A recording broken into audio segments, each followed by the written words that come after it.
she was hanging out with some friends, and I guess her car was parked in front of the Hibernia.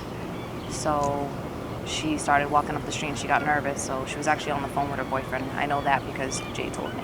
And the gentleman approached her asking for assistance with Google Maps, and she told him no, and he started trying to grab the phone from her, and it didn't work, and that's how it all started.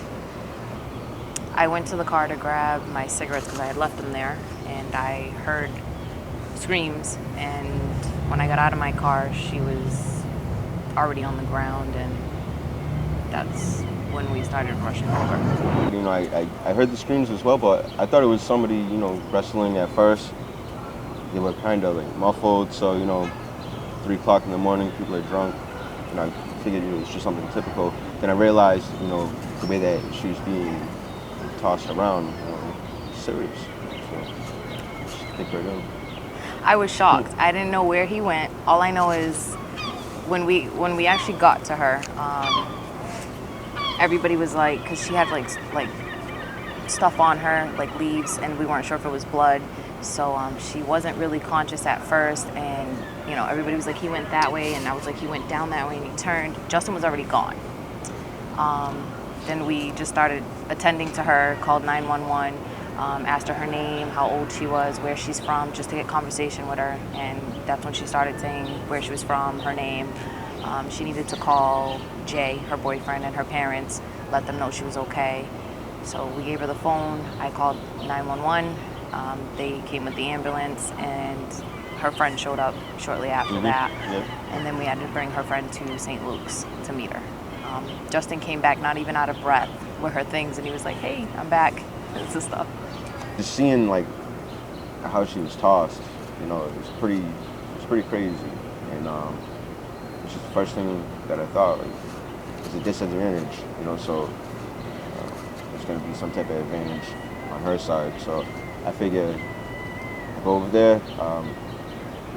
I thought that he was going to stay over there, you know, I thought there'd be something right off the bat, you know, so I expected to be fighting right off the bat. So I mean, first instinct, like, let's go.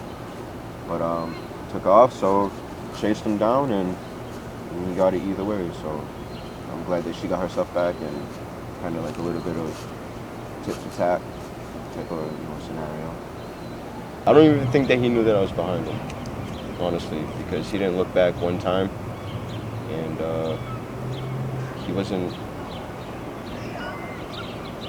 too concerned, you know, as far as what had happened afterwards. You know, it was very fast. You know, I caught him on the run too. And, you know, I think that had a lot to do with it. You know, just the surprise, you know, of her hand coming around the front of me, just catching me like that, and moving up, like just a series of punches. I don't know. It's shocking, and you know, it's just one of those things where you just wish that there was other people around, you know, and fortunately there was people around. Typically populated area too, you know.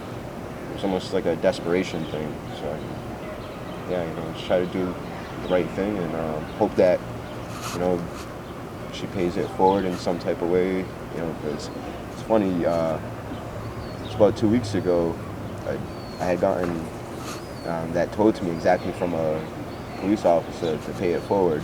It's Chad Costa in Fall River, and you know, I got blessed through him. So, you know, reflecting on that type of, you know, prospect, you know, it feels good. You know? I've been calling him my hero all week. Yeah. Yeah.